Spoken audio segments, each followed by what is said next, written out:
wo kókó ohun tó fà á tí ààrẹ Tinubu ṣe kó àwọn ọlọ́pàá kúrò lẹ́yìn àwọn ìkànlú ní Nàìjíríà. Ààrẹ Nàìjíríà Bọ́lá Tinubu mà ti pàṣẹ pé gbogbo àwọn ọlọ́pàá tí wọ́n máa ń ṣe ẹ̀ṣọ́ lẹ́yìn àwọn ìkàn ìlú òun ni kí wọ́n kó kúrò báyìí láti lè máa pèsè ààbò tó péye fún aráàlú.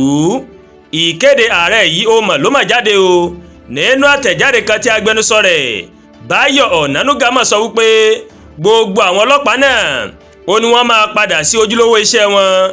Gẹ́gẹ́ bí àtẹ̀jáde náà ṣe sọ, ààrẹ mà pàṣẹ ìgbésẹ̀ náà níbi ìpàdé tó mà ṣe pẹ̀lú àwọn ọ̀gá ẹ̀ṣọ́ ààbò tó fi mọ́ ọ̀gá ọlọ́pàá, ọ̀gá ẹ̀ṣọ́ ààbò orí omi, iléeṣẹ́ ológun àti adarí iléeṣẹ́ ọlọ́pàá ọ̀tẹlẹ̀múyẹ́ DSS ní ìlú Àbújá.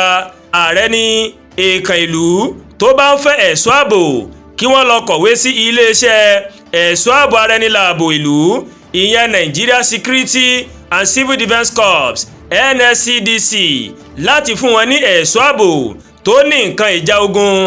Ààrẹ mà wòye pé ọ̀pọ̀ àwọn agbègbè pàápàá àwọn tó jẹ́ abúlé ó ní kò mọ̀ ní ọlọ́pàá tó bẹ̀ gẹ́, tó sì jẹ́ kó ṣòro fún àwọn ọlọ́pàá péréte tó wà ní agbègbè náà láti máa dáàbò bo àwọn aráàlú bó ṣe yẹ. Pẹ̀lú gbogbo ìpèníjà tó ń kojú ètò ààbò Nàìjíríà lọ́wọ́ yìí, ààrẹ Tinubu ó máa ń gbèrò láti pakú ìpèsè àwọn ọlọ́pàá ní gbogbo ìlú. Àtẹ̀jáde náà ó mà tún fi kún wípé ààrẹ Tinubu ó mà ti buwọ́lu gbígba àwọn ọlọ́pàá 30,000 kún àwọn tó ti wà ńlẹ̀ tẹ́lẹ̀. Bákan náà ó mà ló mà ní ìjọba àpapọ̀ yóò ṣiṣẹ́ pẹ̀lú àwọn ìjọba ìpínlẹ̀ láti mú àtúnṣe bá àwọn ilé ẹ̀kọ́ tó wà fún ìdánilẹ́kọ̀ọ́ fáwọn ọlọ́pàá. Ìkéde ààrẹ yìí ó mà ló máa ń wáyé o lẹ́yìn táwọn agbébọn tí wọ́n máa ṣe ìkọlù sáwọn ilé ẹ̀kọ́ ní ìpínlẹ̀ Kebbi àti Niger tí wọ́n sì jí ọ̀pọ̀ àwọn akẹ́kọ̀ọ́ gbé lọ ní ọjọ́ Ìṣẹ́gun Tuesday tó kọjá yìí. Làwọn agbébọn ó ní wọ́n mà tún ṣe ìkọlù sí àwọn olùjọ́sìn ní ilé ìjọsìn CAC ìlú Eruku ní ìpínlẹ̀ Kwara, níbi tí wọ́n ti jí àwọn olùjọ́sìn 38 gbé lọ ọjọ́ Àìkú tí ń ṣe ọjọ́ 23 oṣù kọkànlá ọdún 2025.